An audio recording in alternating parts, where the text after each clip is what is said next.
ನಮಸ್ಕಾರ ಸ್ನೇಹಿತರೆ. ಇವತ್ತು ಹಾವುಗಳ ಕುರಿತಾಗಿ ಒಂದಿಷ್ಟು ವಿಸ್ಮಯಕಾರಿ ವಿಷಯಗಳನ್ನು ಕೇಳೋಣ. ಮೊದಲನೇದಾಗಿ, ಹಾವುಗಳು ಸೃಷ್ಟಿಯಲ್ಲಿ ಮಾನವನಿಗೆ ಇರುವಂತಹ ಒಂದು ಉಪಕಾರಿ ಜೀವಿಗಳು. ಅವುಗಳ ಬಗ್ಗೆ ಸಾಕಷ್ಟು ಮೂಢನಂಬಿಕೆಗಳಿವೆ. ಹಾಗೆಯೇ ಅವುಗಳ ಬಗ್ಗೆ ಅತ್ಯಂತ ಆಸಕ್ತಿದಾಯಕವಾದಂತಹ ವಿಷಯಗಳಿದ್ದಾವೆ. ಪೂಜೆ ಮಾಡೋದರಿಂದ ಹಿಡಿದು ಅವುಗಳ ವೈವಿಧ್ಯಮಯ ಜೀವನ ಇತ್ಯಾದಿಗಳ ಬಗ್ಗೆ ಒಂದಷ್ಟು ವಿಷಯಗಳಿದ್ದಾವೆ. ಹಾವುಗಳು ಸರೀಸೃಪಗಳು ಅಥವಾ ರೆಪ್ಟೈಲ್ಸ್ ಅಂತ ಗುಂಪಿಗೆ ಸೇರ್ತವೆ. ಸುಮಾರು 100 ಮಿಲಿಯನ್ ವರ್ಷಗಳಿಂದ ಈ ಭೂಮಿಯ ಮೇಲೆ ಇದ್ದಾವೆ. ಮನುಷ್ಯನಿಗಿಂತ ಎಷ್ಟೋ ಮೊದಲು ಇವು ಪ್ರಪಂಚಕ್ಕೆ ಬಂದಿದ್ದಾವೆ. ಇವುಗಳು ಹಲ್ಲಿಗಳಿಂದ ವಿಕಸನಗೊಂಡಿದೆ ಅಂತ ಹೇಳ್ತಾ ಇದ್ದಾರೆ.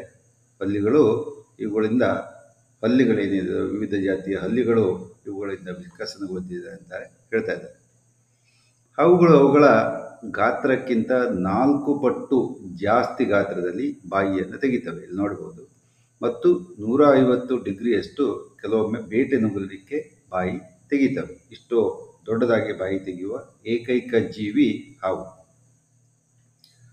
ಬಹುತೇಕ ಹಾವುಗಳು ಮಿಲನದ ಸಮಯದ ಹೊರತಾಗಿ ಏಕಾಂಗಿ ಜೀವನವನ್ನು ಬಯಸ್ತವೆ. ಅವೆಂದೂ ಸಾಮಾಜಿಕ ಜೀವಿಗಳು ಅಲ್ಲ. ಅನೇಕ ಸಲ ನಾವು ಕೇರೆ ಹಾವುಗಳು ಮತ್ತು ಸರ್ಪಗಳು ಸ್ನೇಹವನ್ನು ಮಾಡ್ತವೆ ಅಂತ ಹೇಳ್ತೀವಿ. ಖಂಡಿತ ಇಲ್ಲ. ಅದು ತನ್ನ ಪ್ರಭೇದದ ಹೊರತಾಗಿ ಮತ್ತೊಂದು ಹಾವನ್ನು ತನ್ನ ಆಹಾರವಾಗಿ ಮಾತ್ರ ನೋಡುತ್ತದೆ. ಇದೊಂದು ತಿಳ್ಕೊಳ್ಬೇಕು. ಪ್ರಪಂಚದಲ್ಲಿ ಸುಮಾರು 3600ಕ್ಕಿಂತ ಜಾಸ್ತಿ ಪ್ರಭೇದದ ಹಾವುಗಳಿದ್ದರೂ ಅವುಗಳ ಕೇವಲ 300 ಪ್ರಭೇದಗಳು ಮಾತ್ರ ವಿಷಕಾರಿ. ಇದರಲ್ಲಿ ಇಲ್ಲಿ ಸುಮಾರು ಒಂದು 30 ಪ್ರಭೇದಗಳನ್ನು ನಾವನ್ನು ಕೊಟ್ಟಿದ್ದೀವಿ. ಭಾರತದ ಶಿಲಾ ಹೆಬ್ಬಾವು, ಕೆರೆ ಹಾವು ಇವ್ಯಾವುದು ವಿಷಕಾರಿ ಹಾವುಗಳಲ್ಲ. ರಾಜಸರ್ಪ ಇರ್ಬೋದು, ಹಾರುವ ಸರ್ಪ, ಹಸಿರು ಹಾವು, ಸಾಮಾನ್ಯ ಬೆಕ್ಕುಗಳು ಹಿಡಿಯುವಂತಹ ಹಾವು, ನಾಯಿ ಮುಖದ ಹಾವು ಇವ್ಯಾವುದೂ ಸಹಿತ ವಿಷದ ಹಾವುಗಳಲ್ಲೂ ಅಲ್ಲ. ಉಳಿದವೆಲ್ಲ ವಿಷದ ಹಾವುಗಳು. ಇಲ್ಲಿ ಇದರ ವರ್ಗೀಕರಣ ಹೇಗಿದೆ. ಟ್ಯಾಕ್ಸಿಕೋಪೆರಾ ಅಂತ ಇದರ ಒಂದು ವರ್ಗೀಕರಣ. ಇದರಲ್ಲಿ ಕುರುಡು ಹಾವು ಬರುತ್ತೆ, ಹೆಬ್ಬಾವುಗಳು ಬರ್ತವೆ. ನಂತರ ಕೆನೋಫಿಡಿಯಾ, ಇದರಲ್ಲಿ ವೈಪರ್ಗಳು ಅಥವಾ ವಿಷಕಾರಿ ಹಾವುಗಳು, ಎಲಾಪಿಡ್ಸ್ ಬರ್ತವೆ, ಅಟ್ರಾಟಾಸ್ಪಿಸ್ ಮತ್ತು ಕೊಲಬ್ರಿಡ್ಸ್ಗಳು ಬರ್ತವೆ. ಈ ಕೆಂಪು ಬಣ್ಣದಲ್ಲಿ ಗುರುಸಿದ್ದಂತೆ ಎಲ್ಲವೂ ಸಹಿತ ವಿಷಪೂರಿತ ಹಾವುಗಳು. ಇವೆಲ್ಲ ವೈಪರ್ಗಳಿರ್ಬೋದು, ಎಲಾಪಿಡ್ಸ್ ಇರ್ಬೋದು ಅಥವಾ ಅಟ್ರಾಕ್ಟಾಸಿಸ್ ಇವೆಲ್ಲ ಏನಿದೆ ಅಂತಂದರೆ ಇವು ವಿಷಪೂರಿತ ಹಾವುಗಳು. ಕೊಲಬ್ರಿಡ್ಗಳಲ್ಲಿ ಕೆಲವೊಂದು ವಿಷಪೂರಿತ, ಕೆಲವೊಂದು ಅಲ್ಲ. ಕುರುಡು ಹಾವು, ಹೆಬ್ಬಾವುಗಳು ಇವ್ಯಾವುದು ಸಹಿತ ವಿಷಕಾರಿ ಹಾವುಗಳು ಅಲ್ಲ. ಅನೇಕ ರೀತಿಯ ಹಾವುಗಳು ಇದರಲ್ಲಿದ್ದಾವೆ. ಭಾರತದ ನಾಗರ ಹಾವು ಇರ್ಬೋದು ಅಥವಾ ಕೋರಲ್ ಸ್ನೇಕ್ಗಳು, ಸ್ಲೈಡ್ ವಿಂಡರ್ಗಳು ಹಾಗೂ ಮಿಲ್ಕ್ ಸ್ನೇಕ್ ಇತ್ಯಾದಿ ಅನೇಕ ರೀತಿಯ ಬ್ಲ್ಯಾಕ್ ಮ್ಯಾಂಬಾ, ಈಸ್ಟರ್ನ್ ರೇಸರ್ ಇದು ಪ್ರಪಂಚದ ವಿವಿಧ ಭಾಗಗಳಲ್ಲಿ ಇರುವಂತಹ ಹಾವುಗಳು. ಆಯಾ ಭಾಗದ ಹಾವುಗಳಿಗೆ ಆಯಾ ದೇಶದ ಹೆಸರನ್ನು ಹೊಂದಿಸಿದರೆ ಕ್ಯಾಲಿಫೋರ್ನಿಯಾ ಕಿಂಗ್ಸ್ ಸ್ನೇಕ್ ಈ ರೀತಿ. ಮತ್ತು ಸಮುದ್ರದಲ್ಲಿರುವ ಬಹುತೇಕ ಹಾವುಗಳು ಅತ್ಯಂತ ವಿಷಕಾರಿಯಾದಂತಹ ಹಾವುಗಳು. ಇವುಗಳನ್ನು ಸಮುದ್ರದ ದಡದಲ್ಲಿ ನೋಡಬಹುದು. ಸಮುದ್ರದ ದಡದಲ್ಲಿ ಇರುವಂತಹ ಹಾವುಗಳ ಸಹವಾಸಕ್ಕೆ ಎಂದೂ ಹೋಗಬೇಡಿ. ಅತ್ಯಂತ ವಿಷಕಾರಿ ಹಾವುಗಳು. ಅನೇಕ ಜನ ಇವುಗಳ ಮೇಲೆ ಸಂಶೋಧನೆಯನ್ನು ಮಾಡಲಿಕ್ಕೆ ಹೋಗಿ, ಚಿತ್ರೀಕರಣವನ್ನು ಮಾಡಲಿಕ್ಕೆ ಹೋಗಿ ಮರಣವನ್ನು ಅಪ್ಪಿದ್ದಾರೆ ಈವರೆಗೆ. ಹಾಗೆಯೇ ಅನೇಕ ಹಾವುಗಳು ತತ್ತಿಯನ್ನಿಟ್ಟು ಸಂತಾನ ಬೆಳೆಸ್ತವೆ. 70% ಹಾವುಗಳು ತತ್ತಿಯನ್ನಿಟ್ಟು ಸಂತಾನವನ್ನು ಬೆಳೆಸ್ತವೆ. ಕೆಲವು ಮರಿಗಳನ್ನು ಇಡ್ತವೆ, ಅಂದರೆ 30% ಹಾವುಗಳು. ಆದರೆ ಯಾವುದೇ ಹಾವುಗಳು ಸಸ್ತನಿಗಳು ಅಲ್ಲ ಅಥವಾ ಸ್ತನಿಗಳಲ್ಲ. ಕೆಲವು ದೇಶಗಳಲ್ಲಿ ಹಾವುಗಳನ್ನು ಸಾಕು ಪ್ರಾಣಿಯಾಗಿ ಮತ್ತು ಖಾದ್ಯ ಪ್ರಾಣಿಯಾಗಿಯೂ ಸಹಿತ ಬಳಸ್ತಾರೆ. ಚೀನಾದಂತಹ ಕೆಲವು ದೇಶಗಳಲ್ಲಿ ಇದನ್ನು ಖಾದ್ಯ ಪ್ರಾಣಿಯಾಗಿ ಸಹಿತ ಬಳಸ್ತಾರೆ. ಹಾವುಗಳನ್ನು ಅನೇಕ ರೀತಿಯ ಉಪಯೋಗಕ್ಕೆ ಬಳಸ್ತಾರೆ. ಒಂದು ಹೆಬ್ಬಾವಿನಂಥ ಮರಿ ಹೆಬ್ಬಾವುಗಳನ್ನು ಆಟ ಆಡಲಿಕ್ಕೆ ಇರ್ಬೋದು. ಕೆಲವೊಮ್ಮೆ ಸಾಕು ಪ್ರಾಣಿಗಳಲ್ಲಾಗಿ ಇವುಗಳನ್ನು ಸಾಕ್ತಾರೆ. ಹಾವಿನ ಖಾದ್ಯಗಳು ಅತ್ಯಂತ ರುಚಿಕರ ಅಂತ ಕೆಲವೊಂದು ಜನಾಂಗದ ನಂಬಿಕೆ. ಇಲ್ಲಿ ನೋಡ್ತಾ ಇರ್ಬೋದು ನೀವು ಹೇಗೆ ಹಾವುಗಳನ್ನು ಬೇಯಿಸಿ ಅವುಗಳನ್ನು ತಿಂತಾರೆ ಅಂತ. ಯಾಕಂದರೆ ಇವುಗಳಿಗೆ ಮಾಂಸ ಬಾಲದಿಂದ ಹಿಡಿದು ತಲೆಯವರೆಗೆ ಇರುತ್ತೆ. ಇದರ ಮಾಂಸ ಅತ್ಯಂತ ರುಚಿಕಾರಿ ಅಂತ ಕೆಲವರ ನಂಬಿಕೆ. ಹೀಗೆ ಹಾವಿನ ಖಾದ್ಯವನ್ನು ಚೈನಾದಂತಹ ಅನೇಕ ದೇಶಗಳಲ್ಲಿ ಇದನ್ನು ಬಳಸ್ತಾರೆ. ಹಾವುಗಳ ಕಣ್ಣುಗಳ ಆಕಾರದಲ್ಲಿ ಅವುಗಳು ವಿಷಕಾರಿಯಾಗುವುದನ್ನು ಅಷ್ಟೊಂದು ಸರಿಯಾಗಿ ಹೇಳೋಕ್ಕಾಗೋದಿಲ್ಲ. ಆದರೂ ಸಹಿತ ಕೆಲವೊಮ್ಮೆ ಹೇಳ್ಬೋದು, ಅತ್ಯಂತ ಕರಾರುವಾಕ್ಕಾಗಿ ಇಲ್ಲ. ಎಲಿಪ್ಟಿಕಲ್ ಕಣ್ಣಿನ ಅಥವಾ ರೌಂಡ್ ಅಥವಾ ಈ ಗೋಲಾಕಾರದ ಕಣ್ಣಿನ ಹಾವುಗಳು ವಿಷಕಾರಿ ಇತ್ಯಾದಿ ಹೇಳ್ತಾರೆ, ಆದರೆ ಅಷ್ಟೊಂದು ಸರಿಯಾಗಿ ಅಲ್ಲ. ಹಾವುಗಳ ಅತ್ಯಂತ ಪ್ರಿಯವಾದ ಆಹಾರ ಯಾವುದು ಅಂತಂದರೆ ಬಹಳ ಆಶ್ಚರ್ಯಕರವಾಗಿ ಮತ್ತೊಂದು ಹಾವು. ಇವು ಅನೇಕ ಹಾವುಗಳು ಸ್ವಜಾತಿ ಭಕ್ಷಕಗಳು, ತಮ್ಮನ್ನು ತಾವೇ ತಿಂತವೆ. ಹಾವುಗಳು ನುಣುಪಾಗಿದ್ದು ಸುಲಭವಾಗಿ ನುಂಗಬಹುದಾದಂತಹ ಪ್ರಾಣಿಗಳಾಗಿರುವುದರಿಂದ ಒಂದು ಹಾವು ಮತ್ತೊಂದು ಹಾವನ್ನು ಅತ್ಯಂತ ಇಷ್ಟಪಟ್ಟು ತಿನ್ನುತ್ತದೆ. ಇದು ವಿಸ್ಮಯಕಾರಿ ಜೀವನ. ಹಾವು ಸಿಗದೆ ಹೋದರೆ ಅವು ಕಪ್ಪೆಯನ್ನು ಇಲಿಯನ್ನು ತಿಂತವೆ. ಹಾವು ಇಲಿಯನ್ನು ತಿನ್ನಬೇಕಾದ್ರೆ ಅದರ ಕಾಲು ಮತ್ತು ಅದರ ಬಾಲ ಎಲ್ಲ ಅಡ್ಡಕ್ಕೆ ಬರುವುದರಿಂದ ಮತ್ತೊಂದು ಹಾವನ್ನು ಅತ್ಯಂತ ಇಷ್ಟಪಡುತ್ತದೆ. ಅಥವಾ ಇವು ಸ್ವಜಾತಿ ಭಕ್ಷಕಗಳು. ಹಾವುಗಳ ಉದರದಲ್ಲಿ ರೋಗಕಾರಕ ಈ ಕೋಲೈ ಮತ್ತು ಸಾಲ್ಮೊನೆಲ್ಲಾ ವರ್ಗಕ್ಕೆ ಸೇರಿದ ಅನೇಕ ಬ್ಯಾಕ್ಟೀರಿಯಾಗಳು ಇರುತ್ತವೆ ಎಂಬ ವಿಸ್ಮಯಕಾರಿ ವಿಷಯ ಗೊತ್ತಾಗಿದೆ. ಕೆಲ ಹಾವುಗಳು ಪ್ರತಿ ಗಂಟೆಗೆ 30 ಕಿಲೋಮೀಟರ್ ವೇಗದಲ್ಲಿ ಅವು ಓಡ್ತವೆ. ಮತ್ತು ಹಾವುಗಳಿಗೆ ಕಿವಿಗಳಿಲ್ಲ, ಯಾವುದೇ ಹಾವು ಕಿವಿಗಳಿಲ್ಲ, ಆದರೆ ಕಿವಿಯಾಕಾರದ ಅಂಗ ಇದೆ. ಈ ರೀತಿ ಕಿವಿಯಾಕಾರದ ಅಂಗ ಇದೆ. ಅವುಗಳಿಗೆ ಶಬ್ದಗ್ರಹಣ ಶಕ್ತಿ ಇದೆ. ಕೆಲವೊಮ್ಮೆ ಅವುಗಳ ದವಡೆಯ ಮೂಲಕವೂ ಸಹಿತ ಅವು ಶಬ್ದವನ್ನು ಗ್ರಹಿಸ್ತವೆ. ದವಡೆಯ ಕೆಳಗಿರುವಂತಹ ಒಂದು ವಿಶೇಷ ಅಂಗದಿಂದ ಅವು ಶಬ್ದವನ್ನು ಗ್ರಹಿಸ್ತವೆ. ಹಾವಿನ ಆಂತರಿಕ ಅಂಗಗಳು ಈ ರೀತಿ ಇರ್ತವೆ. ತಲೆ ಆದ ಮೇಲೆ ಎಡ ಶ್ವಾಸಕೋಶ, ಹೃದಯ, ಬಲ ಶ್ವಾಸಕೋಶ, ಎರಡೂ ಶ್ವಾಸಕೋಶಗಳು ಇಲ್ಲಿ ಇರ್ತವೆ. ಮತ್ತು ಪಿತ್ತಜನಕಾಂಗ, ತುಂಬ ಉದ್ದ ಆಗಿರುವಂತಹ ಒಂದು ಅಂಗ, ಮತ್ತು ಹೊಟ್ಟೆ ಒಂದು ಕೊಳವೆಯಾಕಾರದ ಅಂಗ.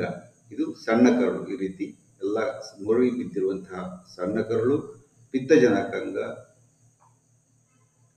ಇತ್ಯಾದಿ ಅನೇಕ ಕ್ಲೋಯಕ ಇತ್ಯಾದಿ ಭಾಗಗಳು ಇಲ್ಲಿರ್ತವೆ. ಮತ್ತು ಈ ರೀತಿ ಚೂಪಾದ ಅತ್ಯಂತ ತೀಕ್ಷ್ಣವಾದ ಹರಿತವಾದಂತಹ ಹಲ್ಲುಗಳು ಮುಂಭಾಗದ ಮೇಲ್ಭಾಗದ ದವಡಿಯಲ್ಲಿ ಇವು ಇರ್ತವೆ. ಅದು ಕಚ್ಚುವಾಗ ಇವುಗಳಿಗೆ ಸಹಾಯ ಮಾಡುತ್ತವೆ. ಈ ಉದ್ದಾದ ಹಲ್ಲುಗಳ ಮೂಲಕ ಏನಿದೆ ವಿಷದ ಗ್ರಂಥಿಗಳು ನಾಳಗಳ ಮೂಲಕ ಇರ್ತವೆ. ಹಾವುಗಳ ಹೃದಯ ಮತ್ತು ಶ್ವಾಸಕೋಶ ಅತ್ಯಂತ ಕಡಿಮೆ ಪ್ರಮಾಣದಲ್ಲಿ ಅದು ಕೆಲಸ ಮಾಡುತ್ತದೆ. ಇದು ಹಾವಿನ ಹೃದಯ, ಹೃತ್ಕರ್ಣ, ಹೃತ್ಕರ್ಣ ಎರಡು ಹೃತ್ಕುಕ್ಷಿಗಳು. ಇವುಗಳ ಹೃದಯದ ಬಡಿತ ಪ್ರತಿ ನಿಮಿಷಕ್ಕೆ 50 ಮತ್ತು ಉಸಿರಾಟದ ವೇಗ 20 ಪ್ರತಿ ನಿಮಿಷಕ್ಕೆ. ನಮ್ಮದು 60ರಿಂದ 72 ಹೃದಯ ಬಡಿತ ಇದ್ದರೆ ಇವುಗಳದು 50 ಮಾತ್ರ. ಉಸಿರಾಟದ ವೇಗ ಇವುಗಳದು 20 ಮಾತ್ರ.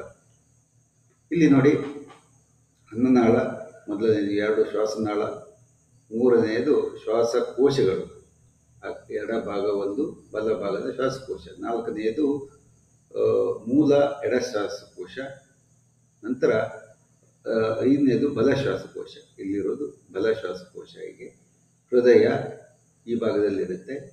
ಯಕೃತ್ತು 7ನೇದು ಯಕೃತ್ತು. ಇದು ಇಷ್ಟು ದೊಡ್ಡ ಯಕೃತ್ತು ಅಥವಾ ಲೀವರ್ ಅಂತ ಹೇಳ್ತೀವಿ. ಅದು 8ನೇದು ಇವುಗಳ ಹೊಟ್ಟೆ. 8ನೇದು ಇದು ಇಷ್ಟು ದೊಡ್ಡ ಹೊಟ್ಟೆ ಇರುತ್ತೆ. 9ನೇದು ಏರ್ ಸ್ಯಾಕ್ ಅಥವಾ ಗಾಳಿಯ ಚೀಲ ಅಂತ ಏನು ಕರಿತೀವಿ, ಅದಿದೆ. 10ನೇದು ಪಿತ್ತಕೋಶ.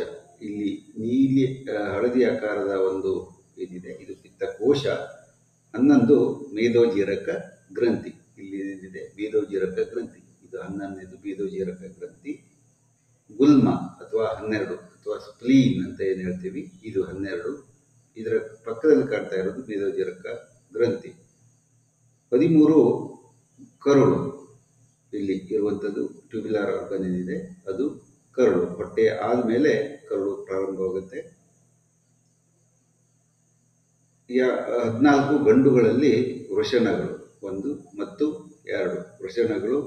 15 ಮೂತ್ರಪಿಂಡಗಳು. ಇದಿಷ್ಟು ಏನಿರ್ತವೆ ಅಂಗಗಳು ಒಂದು ಹಾವಿನಲ್ಲಿ ಇವು ಇರ್ತವೆ. ಹಾವುಗಳು ಕಡಿಯುವುದು ಅತ್ಯಂತ ವಿರಳ. ಕೇವಲ ಪ್ರಾಣಭಯದಿಂದ ಅವುಗಳ ರಕ್ಷಣೆ ಮಾಡಲಿಕ್ಕೆ ಅಥವಾ ನಾವು ಅಕಸ್ಮಾತ್ತಾಗಿ ಕಾಲಿಟ್ಟಾಗ ಅಥವಾ ಬೇಟೆಯಾಡೋದಕ್ಕಾಗಿ ಮಾತ್ರ. ಅಂದರೆ ಮನುಷ್ಯ ಹಾವುಗಳ ಬೇಟೆ ಅಲ್ಲ, ಆತನನ್ನು ಅವು ಬೇಟೆಗಾಗಿ ಕಡಿಯೋದಿಲ್ಲ. ಏನಾದ್ರು ಗಾಯ ಕೊಟ್ಟಾಗ ಮಾತ್ರ ಅವು ಕಡಿತವೆ ಅಥವಾ ಹೆದರಿಕೆಯಿಂದ ಕಡಿತವೆ. ಅತ್ಯಂತ ಭಾರದ ಹಸಿರು ಅನಕೊಂಡ ಹಾವು 250 ಕಿಲೋ ತೂಗಿದರೆ ಇದು ಹಸಿರು ಅನಕೊಂಡ ಹಾವು. ಅತ್ಯಂತ ಹಗುರಾದ ಬಾರ್ಬಡೋಸ್ ಹಾವು 1/2 ಗ್ರಾಂ ಮಾತ್ರ ತೂಗುತ್ತದೆ. ಇದೊಂದು ವಿಸ್ಮಯಕಾರಿ ವಿಷಯ. 250 ಕಿಲೋ ಅಥವಾ 1/4 ಟನ್ ತೂಕವನ್ನು ಅನಕೊಂಡ ಆಗುತ್ತದೆ. ಪ್ರಪಂಚದ ಅತ್ಯಂತ ಉದ್ದದ ಹಾವು ಹೆಬ್ಬಾವು. ಇದು 10 ಮೀಟರ್ ಉದ್ದ ಇದ್ದರೆ ಅತ್ಯಂತ ಗಿಡ್ಡ ವಯಸ್ಕ ಬಾರ್ಬಡೋಸ್ ಹಾವು ಕೇವಲ 10 ಸೆಂಟಿಮೀಟರ್ ಮಾತ್ರ ಇರುತ್ತೆ. ಹಾವುಗಳು ಪ್ರಪಂಚದ ಎಲ್ಲ ಭಾಗಗಳಲ್ಲಿ ಇರುತ್ತಿದ್ದಾವೆ. ನ್ಯೂಜಿಲ್ಯಾಂಡ್, ಗ್ರೀನ್ಲ್ಯಾಂಡ್, ಐಸ್ಲ್ಯಾಂಡ್ ಇತ್ಯಾದಿ ಸ್ಥಳಗಳಲ್ಲಿ ಇಲ್ಲ. ಈ ಐಸ್ಲ್ಯಾಂಡ್ ಅಂತಿದೆ, ನ್ಯೂಜಿಲ್ಯಾಂಡ್ ಅಥವಾ ಗ್ರೀನ್ಲ್ಯಾಂಡ್ ಇಲ್ಲೆಲ್ಲ ಇಲ್ಲ ಹಾವುಗಳು. ಅದನ್ನು ಬಿಟ್ಟರೆ ಪ್ರಪಂಚದ ಬಹುತೇಕ ಭಾಗಗಳಲ್ಲಿ ಹಾವುಗಳು ಇದ್ದಾವೆ. ಹಾವುಗಳು ಸರಿಸುಮಾರು 10 ವರ್ಷ ಬದುಕ್ತವೆ. ಸಾಕಿದ ಹಾವುಗಳು ಜಾಸ್ತಿ ಬದುಕ್ತವೆ, 20 ರಿಂದ 25 ವರ್ಷ. ಯಾಕೆಂದರೆ ಇದು ಮತ್ತೊಂದು ಹಾವಿನ ಆಹಾರವಾಗಿ ಬೇಟೆಯಾಗುವುದು ಸಾಧ್ಯತೆ ಇಲ್ಲ. ಇವು ಈ ವಿವಿಧ ರೀತಿಯ ಪಕ್ಷಿಗಳಿರ್ಬೋದು, ಪ್ರಾಣಿಗಳಿರ್ಬೋದು, ಮುಂಗುಸಿಯಂಥ ಪ್ರಾಣಿಗಳಿರ್ಬೋದು, ಬಹುತೇಕ ಈ ರೀತಿಯ ಪ್ರಾಣಿಗಳ ಅತ್ಯಂತ ಇಷ್ಟವಾದ ಆಹಾರವಾದ್ದರಿಂದ ಅವು ಮನುಷ್ಯ ಸಾಕಿದಾಗ ಜಾಸ್ತಿ ಬದುಕ್ತವೆ. ಹಾವಿಗೆ ವಿಷ ಇರುವುದು ಅದು ಬೇಟೆಯಾಡದ ಪ್ರಾಣಿಯನ್ನು ಜೀರ್ಣಗೊಳಿಸಲಿಕ್ಕೆ ಮಾತ್ರ. ಕೆಲವು ಹಾವುಗಳಿಗೆ ಅವು ವಿಷ ಹೊಂದಿರೋದೇ ಗೊತ್ತಿರಲ್ಲ. ಪ್ರತಿಯೊಂದು ಹಾವುಗಳಿಗೂ ಇದರಲ್ಲಿ ವಿಷ ಇದೆ ಅಂತ ಗೊತ್ತಿರಲ್ಲ. ಅಕಸ್ಮಾತ್ ಅವುಗಳಿಗೆ ಅವು ಕಡಿದು ಬಿಟ್ರೆ, ಅದರ ಬಾಲಕ್ಕೆ ಹಿಂಗೆ ಕಡಿದ್ರೆ ಕೂಡಲೇ ಅವು ಸತ್ತೋಗ್ಬಿಡ್ತವೆ. ಈ ರೀತಿ ಏನಾದ್ರು ಸ್ವಯಂ ಕಡಿತ ಆದಾಗ ಇದು ಪಿಟ್ ಆರ್ಗನ್ ಅಂತ ಹೇಳ್ತಾರೆ. ಅಥವಾ ಈ ವಿಶೇಷ ಗ್ರಂಥಿಯಿಂದ ಇವು ವಿಷವನ್ನು ಚಿಮ್ಮಿಸ್ತವೆ. ಸಮುದ್ರದ ಹಾವುಗಳು ಅತ್ಯಂತ ಅಪಾಯಕಾರಿಯಾಗಿರೋದ್ರಿಂದ ಅವುಗಳು ಹೆದರಿ ಕಚ್ಚಿದ್ರಿಂದ ಅನೇಕ ಜನ ಸಮುದ್ರ ಸಂಶೋಧಕರು ಹಿಡಿದವೆ. ಸಮುದ್ರದ ಮೇಲ್ಮೈಯಲ್ಲಿ ತೇಲ್ತಾ ಇರ್ತವೆ. ಕೆಲವೊಮ್ಮೆ ಆಳವಾದ ನೀರಿನಲ್ಲಿಯೂ ಸಹಿತ ಬದುಕ್ತವೆ. ಕೆಲವೊಂದು ಸಮುದ್ರದ ಹಾವುಗಳು ಚರ್ಮದ ಮೂಲಕವೂ ಸಹಿತ ಉಸಿರಾಡಬಲ್ಲವು ಮತ್ತು ನೀರಿನ ಅಡಿ ಬಹಳ ಹೊತ್ತು ಇವು ಇರ್ತವೆ. ಹಾವುಗಳು ಸೂರ್ಯನ ಬೆಳಕು ಮತ್ತು ಶಾಖ ಇರದೇ ಬದುಕಲಾರವು. ಅಂದರೆ ಇವುಗಳಿಗೆ ಸೂರ್ಯನ ಬೆಳಕು ಅತ್ಯಂತ ಅವಶ್ಯಕವಾಗಿ ಬೇಕು ಮತ್ತು ಇದರ ಶರೀರ ತಂಪು ರಕ್ತದ ಪ್ರಾಣಿಯಾಗಿರೋದ್ರಿಂದ ಇದು ವಾತಾವರಣದ ತಾಪಮಾನಕ್ಕೆ ತಕ್ಕ ಹಾಗೆ ಬದಲಾಗುತ್ತೆ. ಇವುಗಳ ಜೀರ್ಣಕ್ರಿಯೆಗೆ ಸೂರ್ಯನ ಬೆಳಕು ಅತ್ಯಂತ ಅವಶ್ಯಕ ಗೊತ್ತಿರಲಿ. ಹಾವುಗಳ ಶರೀರದಲ್ಲಿ ಸುಮಾರು 900 ರಿಂದ 1200 ಎಲುಬುಗಳಿದ್ದಾವೆ. ಮನುಷ್ಯನಲ್ಲಿ ಇದರ ಸಂಖ್ಯೆ ಕೇವಲ 206. ಇದಿಷ್ಟು ಹಾವಿನಲ್ಲಿರುವಂತಹ ಎಲುಬುಗಳು, ಕಶೇರುಕ ಮಣಿಗಳು, ಬಾಲ ಇತ್ಯಾದಿ 900 ರಿಂದ 1200 ಇರುತ್ತವೆ. ನೋಡಿ, ಎಲ್ಲ ಪ್ರಾಣಿಗಳಂತೆ ಚರ್ಮದ ನರಕೋಶಗಳ ಮೂಲಕ ಹಾವುಗಳು ನೋವನ್ನು ಅನುಭವಿಸ್ತವೆ. ಅವುಗಳಿಗೂ ತುಂಬ ನೋವಿದೆ. ಇಲ್ಲಿ ಮತ್ತೊಮ್ಮೆ ನೀವು ಈ ಪಿತ್ತಜನಕಾಂಗ, ಹೊಟ್ಟೆ, ಕರುಳು ಹಾಗೂ ಇತ್ಯಾದಿ ಬಾಲ, ಶ್ವಾಸಕೋಶ ಇತ್ಯಾದಿಗಳನ್ನು ಇಲ್ಲಿ ನೋಡಬಹುದು. ಹೃದಯ ಈ ಭಾಗದಲ್ಲಿ ಇದೆ ಮತ್ತು ಈ ವಿಷದ ಗ್ರಂಥಿ ಅಥವಾ ವೆನಮಸ್ ಗ್ರ್ಯಾಂಡ್ ಏನಿರುತ್ತೆ ಇದು ಮೇಲ್ಭಾಗದ ದವಡೆಯ ಮೇಲ್ಭಾಗದಲ್ಲಿರುತ್ತೆ. ಹಾಗೂ ಇದು ಮೆದುಳು, ಚಿಕ್ಕ ಮೆದುಳು ಇರುತ್ತೆ, ಬಹಳ ಚಿಕ್ಕ ಮೆದುಳು, ಕಣ್ಣುಗಳು. ಹಾಗೂ ಈ ವೆನಮಸ್ ಡಕ್ಟ್ ಅಥವಾ ಕೋರೆ ಹಲ್ಲುಗಳು, ಕಚ್ಚುವ ಹಲ್ಲುಗಳು ಬಹಳ ಚೂಪಾಗಿ ಇರ್ತವೆ. ಅವುಗಳಿಗೆ ಬಣ್ಣವನ್ನು ಗುರುತಿಸುವ ಶಕ್ತಿ ಇಲ್ಲ. ಹಾವಿನ ಮುಂದೆ ಚಲಿಸದೇ ನಿಂತರೆ ಅವು ಪ್ರಾಣಿಯನ್ನು ಸಹ ಮರ ಎಂದು ಗುರುತಿಸಬಹುದು. ಆ ಕಾರಣದಿಂದ ಹಾವು ನಿಮ್ಮ ಮುಂದೆ ಇದೆ ಎಂದಾಗ ಚಲಿಸದೇ ಇದ್ದರೆ ಏನಾಗುತ್ತೆ ಅದಕ್ಕೆ ಗೊತ್ತಾಗಲ್ಲ. ನೀವು ಓಡಿ ಅಥವಾ ಅದರ ಮುಂದೆ ಚಲನವಲನವನ್ನು ಮಾಡಿದರೆ ಅವು ಕಡಿಯುವ ಸಾಧ್ಯತೆ ಇದೆ. ಈ ಕಾರಣದಿಂದ ಹಾವಿನ ಹತ್ತಿರ ಇದ್ದರೆ ಸಹಿತ ಬಹಳ ಮೌನವಾಗಿ ನಿಂತು ಅವುಗಳ ಚಲನವಲನವನ್ನು ವೀಕ್ಷಣೆ ಮಾಡಬೇಕು. ಬ್ರಹ್ಮನಿ ಕುರುಡು ಹಾವುಗಳಲ್ಲಿ ಗಂಡು ಜಾತಿ ಇಲ್ಲ. ಅವುಗಳಲ್ಲಿ ಸಂತಾನೋತ್ಪತ್ತಿಯಲ್ಲಿ ಮಾತ್ರ ಸ್ವಯಂ ಹುಟ್ಟುತ್ತವೆ ಹೆಣ್ಣು. ಇವು ಎರೆಹುಳವನ್ನು ಇವು ಹೋಲ್ತವೆ. ಈ ರೀತಿ ಇದಕ್ಕೆ ಬ್ರಹ್ಮನಿ ಗೂಡು ಹಾವು ಅಥವಾ ಹರ್ಮೋಪ್ರೊಡೈಟ್ ಅಂತ ಇವುಗಳಿಗೆ ಕರೀತಾರೆ. ಗಂಡು ಮತ್ತು ಹೆಣ್ಣು ಒಂದೇ ಇದರಲ್ಲಿ ಇರುತ್ತೆ. ಇದು ಕೆಂಪು ರಕ್ತವರ್ಣದ ಹೆಬ್ಬಾವನ್ನು ಸಾಕು ಪ್ರಾಣಿಯಾಗಿ ಅನೇಕ ಜನರು ಮನೆಯಲ್ಲಿ ಇಸ್ಕೊಳ್ತಾರೆ. ನಮ್ಮ ದೇಶದಲ್ಲಿ ಅಲ್ಲ, ಬೇರೆ ಬೇರೆ ದೇಶಗಳಲ್ಲಿ ಇದೊಂದು ಸಾಕು ಪ್ರಾಣಿ, ಅತ್ಯಂತ ಪ್ರಿಯವಾದ ಸಾಕು ಪ್ರಾಣಿ ಕೆಲವರಿಗೆ. ಈ ಬಹುತೇಕ ಹಾವುಗಳು ಪ್ರತಿ ತಿಂಗಳಿಗೊಮ್ಮೆ ಅಥವಾ ಕೆಲವು ತಿಂಗಳಿಗೊಮ್ಮೆ ಈ ಪೊರೆಯನ್ನು ಕಳಚುತ್ತವೆ. ಅದು ಹೇಗಿದೆ ಅಂತಂದರೆ, ಚರ್ಮದ ಮೇಲೆ ಅಂಟಿಕೊಂಡಿರುವಂತಹ ಸಣ್ಣ ಪದರ. ಇದರಿಂದ ಅವು ಅಸಾಧ್ಯ ನೋವನ್ನು ಸಹಿತ ಅನುಭವಿಸ್ತವೆ. ಚಲಿಸಲು ಕಾಲುಗಳು ಇರುವ ಹಾವುಗಳು ಇಲ್ಲ. ಯಾವುದೇ ಹಾವುಗಳಿಗೆ ಕಾಲುಗಳಿಲ್ಲ, ಆದರೆ ಅವುಗಳ ಕಾಲುಗಳ ಶೇಷ ಇದೆ. ಅಂದರೆ ಒಂದು ಕಾಲದಲ್ಲಿ ಇವುಗಳಿಗೆ ಕಾಲುಗಳು ಇದ್ದವು ಅಂತ. ಈ ರೀತಿ ಕಾಲುಗಳ ಸಣ್ಣ ಸಣ್ಣ ಉಳಿಕೆಗಳು ಅವು ಇದ್ದಾವೆ. ಅವುಗಳು ಕಟ್ಟ ಮಾಂಸಖಾದಿಗಳು. ಯಾವುದೇ ಕಾರಣಕ್ಕೆ ಸಸ್ಯ ಅಥವಾ ಹಾಲನ್ನು ಅವು ಕುಡಿಯುವುದೇ ಇಲ್ಲ. ಸಸ್ಯವನ್ನಂತೂ ತಿನ್ನೋದಿಲ್ಲ, ಹಾಲನ್ನು ಸಹಿತ ಅವು ಕುಡಿಯೋದಿಲ್ಲ. ಇದು ಶುದ್ಧ ತಪ್ಪು ನಂಬಿಕೆ. ಯಾವುದೇ ಹಾವಿಗೆ ಮತ್ತೊಂದು ಹಾವು ಅತ್ಯಂತ ಉತ್ತಮವಾದ ಆಹಾರ, ಅಥವಾ ಕಪ್ಪೆಗಳಿರ್ಬೋದು, ಹಕ್ಕಿಗಳಿರ್ಬೋದು, ಅವೆಲ್ಲ ಹಿಡಿದು ತಿಂತವೆ. ಹಾವುಗಳು ಎಂದೂ ಸಹಿತ ಹಾಲನ್ನು ಮುಟ್ಟುವುದಿಲ್ಲ. ಹಾವುಗಳು ಎಂದಿಗೂ ಸಹಿತ ಹಾವನ್ನು ಮುಟ್ಟಲ್ಲ. ಆ ಕಾರಣದಿಂದ ನಾಗರ ಪಂಚಮಿಯಲ್ಲಿ ಹಾವಿಗೆ ಹಾಲನ್ನು ಎರೆಯುವುದು ವ್ಯರ್ಥವಾದಂತಹ ಒಂದು ಕಸರತ್ತು. ಅವುಗಳಿಗೆ ಕೆಲವೊಮ್ಮೆ ಈ ರೀತಿ ಹಾಲನ್ನು ಎರೆದರೆ ಉಸಿರು ಕೊಟ್ಟು ಸಾಯುವ ಸಾಧ್ಯತೆ ಜಾಸ್ತಿ ಇದೆ. ಆ ಕಾರಣದಿಂದ ಇದಕ್ಕೆ ಹೋಗಬಾರದು. ಒಂದು ಹಾವನ್ನು ಮತ್ತೊಂದು ಹಾವು ನುಂಗುವುದು ಬಹಳ ಸಾಮಾನ್ಯವಾದ ವಿಚಾರ. ಅಲ್ಲದೆ ಮತ್ತೊಂದು ಪ್ರಾಣಿಯನ್ನು, ಹಕ್ಕಿಗಳನ್ನು ಇವು ನುಂಗ್ತವೆ. ಇದೊಂದು ಕ್ಷಕಿರಣದಲ್ಲಿ ತೆಗೆದಂತಹ ಒಂದು ಸಾಧ್ಯತೆ ಇದೆ. ಆ ಕಾರಣದಿಂದ ಇದಕ್ಕೆ ಕಾಲು ಇತ್ಯಾದಿ ಯಾವುದೋ ಒಂದು ಪಕ್ಷಿ ಇರ್ಬೋದು, ಅಥವಾ ಇವುಗಳನ್ನು ನುಂಗಿದಾಗ ನಾವು ಅವುಗಳನ್ನು ಪತ್ತೆ ಮಾಡ್ಬೋದು. ಹಾವುಗಳಿಗೆ ನಮ್ಮ ಹಾಗೆ ಎಡಕ್ಕೆ ಬಲಕ್ಕೆ ಮೇಲೆ ಕೆಳಗೆ ಚಲಿಸುವಂತಹ ಕಣ್ಣುಗುಡ್ಡೆಗಳು ಇಲ್ಲ. ಈ ರೀತಿ ಇರುವುದು ಅದು ಕಲ್ಪನಾಕಾರಿ ವಿಷಯ ಮಾತ್ರ. ನಾವು ಚಲನಚಿತ್ರಗಳಲ್ಲಿ ಹಾವುಗಳನ್ನು ಅತ್ಯಂತ ಮೂಢನಂಬಿಕೆಯ ಗರಿಷ್ಠದಲ್ಲಿ ಚಿತ್ರಿಸಿದ್ದಾರೆ. ಆ ರೀತಿ ಯಾವುದೇ ಒಂದು ವಿಷಯ ಇಲ್ಲ. ಹಂಗೋಸ್ ಹಾವುಗಳು ಭಯವಾದಾಗ ಸತ್ತಂತೆ ನಡೆಸುತ್ತವೆ ಮತ್ತು ದುರ್ನಾತ ಸೂಸುತ್ತವೆ ಎನ್ನಲಾಗಿದೆ. ಸತ್ತು ಹೋದ ದುರ್ನಾತದ ವಸ್ತುಗಳನ್ನು ತಿನ್ನಲು ಇತರ ಪ್ರಾಣಿಗಳು ಇಷ್ಟವನ್ನು ಪಡುವುದಿಲ್ಲ. ಅವುಗಳಿಗೆ ಒಂದೇ ಒಂದು ಶ್ವಾಸಕೋಶ ಇದ್ದು ಅದು ಎಡಭಾಗದಲ್ಲಿದೆ. ಎಡ ಶ್ವಾಸಕೋಶ ಮಾತ್ರ ಇದೆ. ಕೆಲವೊಂದು ಅಪರೂಪದಲ್ಲಿ ಬಲದ ಶ್ವಾಸಕೋಶವನ್ನು ಸಹಿತ ಕಾಣಬಹುದು ಅಂತ ಹೇಳ್ತಾರೆ. ಪಿತ್ತಜನಕಾಂಗ ಇವೆಲ್ಲವೂ ಇರ್ತವೆ. ಜೇಡರ ಹಾವಿನ ಬಾಲವನ್ನು ಜೇಡನ್ನು ಭಾವಿಸಿ ತಿನ್ನುವ ಪಕ್ಷಿಗಳು ಹಾವಿಗೆ ಬಲಿಯಾಗುತ್ತವೆ. ಇದರಲ್ಲಿ ರ್ಯಾಟ್ಲಿಂಗ್ ಸ್ನೇಕ್ ಅಂತ ಹೇಳ್ತೇವೆ, ಅಥವಾ ಈ ಸ್ಪೈಡರ್ ಸ್ನೇಕ್ ಅಂತ ಏನಿರುತ್ತೆ, ಅದು ಒಂಥರ ಜೇಡರ ಹುಳ ಇದ್ದಂಗೆ ಇರುತ್ತೆ. ಅದನ್ನು ತಿನ್ನಲಿಕ್ಕೆ ಬರುವಂತಹ ಹಕ್ಕಿಗಳು ಇಲ್ಲಿ ಬಾಲಕ್ಕೆ ನೋಡಿದಾಗ ಅದು ಹಕ್ಕಿಗಳನ್ನು ಬೇಟೆಯಾಡುತ್ತೆ. ಒಳನಾಡಿನ ತೈವಾನ್ ಎಂಬ ಹಾವು ಅತ್ಯಂತ ತೈಪಾನ್ ಎಂಬ ವಿಷಕಾರಿಯಾಗಿದ್ದು, ಇದರ ವಿಷ ಒಮ್ಮೆ ಇದು ಚಿಮ್ಮಿಸುವಂತಹ ವಿಷ 100 ಜನರನ್ನು ಸಾಯಿಸಲಿಕ್ಕೆ ಸಾಕಾಗತ್ತೆ. ಇದು ಒಳನಾಡಿನ ತೈಪಾನ್. ಕ್ರೈಸೋಕ್ಲಿಯಾ ಜಾತಿಗೆ ಸೇರಿದ ಕೆಲವೊಂದು ಹಾವುಗಳು ಸ್ವಲ್ಪ ಗಾಳಿಯಲ್ಲಿ ಹಾರಬಲ್ಲವು. ಹಾರುಬೆಕ್ಕುಗಳು ಹಾರುವ ರೀತಿಯಲ್ಲಿ ಇವುಗಳ ಹಾರುವಿಕೆ ಇರುತ್ತೆ. ವೈಪರ್ ಜಾತಿಗೆ ಸೇರಿದ ಹಾವುಗಳಿಗೆ ಕೊಂಬು ಇದ್ದಂತೆ ಭಾಸಾಗತ್ತೆ, ಅಥವಾ ರಸಲ್ಸ್ ವೈಪರ್ ಅಂತ. ಅಥವಾ ಇದು ಅವುಗಳ ಕಣ್ಣನ್ನು ರಕ್ಷಿಸಲು ಇರುವಂತಹ ಒಂದು ವಿಶೇಷ ವ್ಯವಸ್ಥೆ ಆಗಿದೆ ಈ ಥರ ವೈಪರ್ ಜಾತಿಗೆ ಸೇರಿದಂತಹ ಹಾವುಗಳಿಗೆ. ಹಾವುಗಳು ಅವುಗಳ ಬೇಟೆಯನ್ನು ಇಡಿಯಾಗಿ ನುಂಗುತ್ತವೆ. ಅವು ಅಗೆಯುವುದೇ ಇಲ್ಲ. ಅವುಗಳಿಗೆ ಹಲ್ಲು ಇದ್ರೂ ಸಹಿತ ಅದು ಬೇಟೆಯನ್ನು ಹತ್ರ.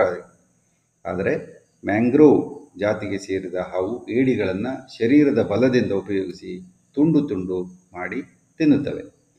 ಈ ರೀತಿ ತಿಂತವೆ. ಇವುಗಳಿಗೆ ಸಾಮಾನ್ಯವಾಗಿ ಹಲ್ಲು ಇರೋದಿಲ್ಲ. ಹಾವುಗಳು ಶೀತ ರಕ್ತದ ಪ್ರಾಣಿಗಳು, ಆದರೆ ಅವುಗಳ ರಕ್ತ ತಂಪಾಗಿರಲ್ಲ. ಶೀತ ರಕ್ತ, ಆದರೆ ಶಾಖವನ್ನು ಹೊರಗಿನ ವಾತಾವರಣದ ಬಿಸಿಯಿಂದ ಅವು ಪಡೆಯುತ್ತವೆ. ಅವುಗಳು ಅವುಗಳ ಮಾಂಸಖಂಡಗಳ ಸಂಕುಚನ ಮತ್ತು ವಿಕಸನದಿಂದ 4 ವಿವಿಧ ದಿಕ್ಕಿನಲ್ಲಿ ಚಲಿಸುವ ಸಾಮರ್ಥ್ಯವನ್ನು ಅವು ಹೊಂದಿದ್ದಾವೆ. 4 ವಿವಿಧ ದಿಕ್ಕಿನಲ್ಲಿ. ಕೆಲಬಾರ್ ಹೆಬ್ಬಾವಿನ ಚರ್ಮವು ಇತರ ಹಾವುಗಳ ಚರ್ಮಕ್ಕಿಂತ 15 ಪಟ್ಟು ದಪ್ಪವಾಗಿರುತ್ತದೆ.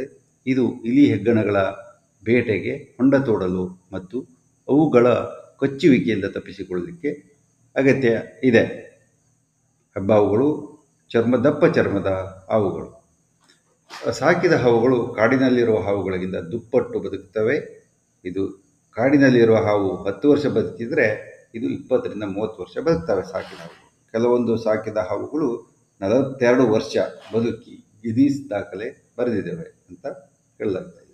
ವಿಶ್ವದ ಅತ್ಯಂತ ದೊಡ್ಡ ವಿಷಕಾರಿ ಹಾವುಗಳು ನಾಗರದ ಹಾವುಗಳು. ಇವುಗಳ ಉದ್ದ 18 ಅಡಿ. ಕಿಂಗ್ ಕೋಬ್ರಾ ಅಂತ ಕರೀತಾರೆ. ಅದಕ್ಕಾಗಿ ಕಾಳಿಂಗ ಸರ್ಪ ಸಹಿತ ಅತ್ಯಂತ ಉದ್ದದ ಹಾವು, ದೊಡ್ಡ ಹಾವು. ಬ್ರೆಜಿಲ್ನಲ್ಲಿ ಹಾವುಗಳ ಒಂದು ದ್ವೀಪನೇ ಇದೆ. ಇದರ ಪ್ರತಿ ಚದರ ಮೀಟರಲ್ಲಿ 5 ಹಾವುಗಳು ಇದಾವೆ. ಬ್ರೆಜಿಲ್ನ ಚಿನ್ನದ ಲ್ಯಾನ್ಸ್ ಹೆಡ್ ವಿಷಕಾರಿ ಹಾವುಗಳ ದ್ವೀಪ, ಅತ್ಯಂತ ವಿಷಕಾರಿ ಹಾವುಗಳ ಒಂದು ದ್ವೀಪ ಅಲ್ಲಿದೆ. ಇತರ ಪ್ರಾಣಿಗಳ ಹಾಗೆ ಹಾವುಗಳ ಬೆಳವಣಿಗೆ ಒಂದು ಹಂತಕ್ಕೆ ನಿಲ್ಲದೆ ಸದಾ ಬೆಳೆಯುತ್ತಾ ಇರುತ್ತೆ. ಇದು ಬಹಳ ವಿಶೇಷ. ಈಗ ಸಾಮಾನ್ಯ ಮನುಷ್ಯನಿಗೆ ಬೆಳವಣಿಗೆ ಒಂದು 20 ರಿಂದ 25 ವರ್ಷಕ್ಕೆ ನಿಂತು ಹೋದರೆ, ವಯಸ್ಸಾದ ಹಾಗೆ ಈ ಪ್ರಕ್ರಿಯೆ ಬೇಗ ಕಡಿಮೆ ಆಗುತ್ತೆ. ಇದು ಈ ರೀತಿ ಪ್ರತಿ ವರ್ಷ ಅವು ಬೆಳೀತಾನೆ ಇರ್ತವೆ. ಹಾವುಗಳು ಇತರ ಪ್ರಾಣಿಗಳಂತೆ ಜಾಸ್ತಿ ನಿದ್ರೆಯನ್ನು ಮಾಡ್ತವೆ. ದಿನಕ್ಕೆ 16 ಗಂಟೆ ಅವು ನಿದ್ರೆಯನ್ನು ಮಾಡ್ತವೆ. ಒಮ್ಮೊಮ್ಮೆ ಶೀತ ಅಥವಾ ಸರೀಸೃಪಗಳ ಹಾಗೆ ಶೀತ ನಿದ್ರೆಗೆ ಜಾರುತ್ತವೆ ಅಥವಾ ಹೈಬರ್ನೇಷನ್ ಅಂತ ಹೇಳ್ತೀವಿ. ಬಹಳ ಹೊತ್ತು ಮಲಗುತ್ತವೆ. ದಿನಕ್ಕೆ 16 ಗಂಟೆ ನಿದ್ದೆ ಮಾಡಿ ಕೇವಲ 8 ಗಂಟೆ ಮಾತ್ರ ಓಡಾಟ ಮಾಡಿ ಅವೇನು ಮಾಡ್ತವೆ, ಹೊಟ್ಟೆಯನ್ನು ತುಂಬಿಸಿಕೊಂಡು ಪುನಃ ಮಲಗಲಿಕ್ಕೆ ಹೋಗ್ತವೆ. ಅದಾದಮೇಲೆ ಸಮುದ್ರ ಅಥವಾ ಸಿಹಿ ನೀರಿನಲ್ಲಿ ವಾಸಿಸುವ ಹಾವುಗಳು ನೀರಿನಲ್ಲಿ ಉಸಿರಾಡಲಾರವು. ಅವುಗಳು ಪ್ರತಿ ನಿಮಿಷಕ್ಕೆ 30 ನಿಮಿಷಕ್ಕೆ ಮೇಲೆ ಬರೋದು, ಪುನಃ ಕೆಳಗಡೆ ಹೋಗುತ್ತವೆ. ಕೆಲವೊಂದು ಹಾವುಗಳು ಮಾತ್ರ ಚರ್ಮದಿಂದ ಉಸಿರಾಡ್ತವೆ. ಬಹುತೇಕ ಹಾವುಗಳು ನಿಶಾಚರರು, ಅಂದರೆ ರಾತ್ರಿಯಲ್ಲಿ ಮಾತ್ರ ಚಲನೆ ಇರ್ತವೆ.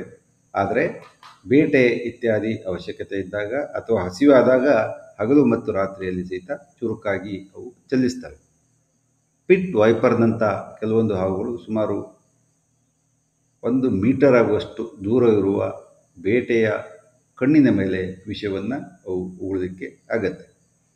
ಹಾವುಗಳ ವಿಷದ ಹಲ್ಲುಗಳು ಸುಮಾರು 6-7 ವಾರದಲ್ಲಿ ಬಿದ್ದು ಹೊಸ ಹಲ್ಲುಗಳು ಹುಟ್ಟುತ್ತವೆ. ಒಮ್ಮೆ ವಿಷದ ಹಲ್ಲು ಇದ್ದಾಗ 6 ರಿಂದ 7 ವಾರ ಅವುಗಳಿಗೆ ಬೇಕು. ಕೆಲ ಜಾತಿಯ ಹಾವುಗಳು ಒಮ್ಮೆ ಆಹಾರ ಸೇವಿಸಿದ ಮೇಲೆ 2 ವರ್ಷಗಳವರೆಗೆ ಅವು ಆಹಾರವಿಲ್ಲದೆ ಬದುಕ್ತವೆ. ಶೀತ ನಿದ್ರೆಗೆ ಅವು ಜಾರುತ್ತವೆ. ಇಷ್ಟೊತ್ತು ಹಾವಿನ ಕಥೆಯನ್ನು ಕೇಳಿದ್ರಿ. ಇದು ಆಸಕ್ತಿದಾಯಕ ಅಂತ ನಿಮಗೆ ಅನಿಸಿದೆ ಅಂತ ಭಾವಿಸ್ತೇನೆ. ನಮಸ್ಕಾರ.